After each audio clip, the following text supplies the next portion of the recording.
Muling umugong ang posibilidad na magpalit na naman ng liderato sa Senado. Live mula sa Senado, nangunguna sa balita si News 5 Senate Correspondent Mean Los Baños. Mean, saan galing ang bali-balitang yan at anong sabi ng mga senador tungkol dito? Jiggy, nitong weekend lang umugong ang bali-balita ng posibilidad ng pagpapalit ng liderato muli dito sa Senado. Kaya nakausap ko kanina si Senate President Tito Soto at tinanong ko siya tungkol dyan. At anya, wala naman daw kumakausap sa kanyang mga senador o kahit sino mang senador na nagsasabing gusto siyang patalsikin o pababain sa pwesto. Gayunman, aminado ang leader ng Senado na si Senate President Soto na posibleng may ilang mga senador na hindi gusto o may hindi masaya sa kanyang liderato. At ano ba ang pwedeng dahilan dyan, Jiggy? Posible daw na yung balasahan sa komite. Kung matatandaan mo, Jiggy, nag-report ako sa iyo last week tungkol doon sa naging desisyon ng mayorya na palitan ni Senator Amy Marcos bilang chairman ng Senate Committee on Foreign Relations. Bakit? Dahil major committee ang Senate Committee on Foreign Relations. Kaya dapat daw mapunta yan sa miyembro ng majority bloc. Pero si Senator Amy kasi, ay pagkakaalam nga natin, matagal na siyang miyembro ng minority bloc. Pero sabi ni Senate President Soto, kumpiyansa naman siya at base sa kanya pakikipag-usap sa kanya mga colleagues dito sa Senado, solid ang suporta sa kanya ng majority bloc at hindi nga raw niya kailangan na magsagawa ng loyalty check dahil lagi rin naman niya nakakausap sa chat group yung kanya mga kasamahan dito sa Senado. Pero Jiggy, ano man daw ang mangyari, handa si Senate President Soto. Pakinggan natin ang bahagi ng kanyang pahayag. Kung tatanungin mo ako, ano bang iniisip ko na maaaring hindi natutuwa ang ilan sa mga kasama, baka dahil mahigpit ako. Mahigpit ako sa insertion sa budget. Pero may nagparamdam, SP, na hindi masaya sa liderato ninyo? Hindi, wala naman. Wala naman nakakarating sa akin.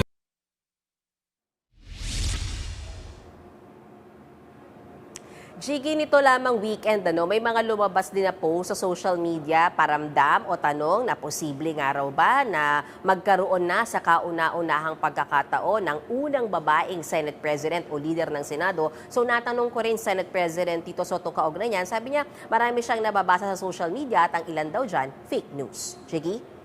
At Mean, ikaw dyan, insider ka na talaga dyan. Tingin ba may sapat na numero para mapalitan si SP Soto? Na-interview namin mismo, Jiggy, sa Senate Minority Leader Alan Cayetano at siya mismo nagsabi, walang numero para patalsikin Senate President Tito Soto. Ilan ba kailangan, Jiggy? 13. 13 at pataas o mas marami sa 13 ang kailangan para makapagpatalsik or makapagpalit ka ng liderato dito sa Senado. And so far, wala raw ganyang numero. Gayunman, kinumpirma ni Senator Alan Cayetano na tuloy-tuloy ang pag-uusap at discussions ng minority bloc na may malaking numero, Jiggy, siyam sila. At pinag-uusapan kung kaugnay sa direksyon na tinatahak ngayon ng Senado, kamusta ba ang liderato, masaya pa ba sila o hindi? Narito ang bahagi ng pahayag ni Senate Minority Leader Alan Peter Cayetano. It's rumors until it's there, di ba? There's always discussion. There are people with happy of our direction, may people na hindi happy sa direction. Ako personally, I think everyone's campaigning instead of governing. So it's really, do you get 13 people of like minds? But as of today, wala pa yung 13 na yan or yung 13 hindi present. Yung ibang mga senador, anong reaksyon dito sa usaping ito?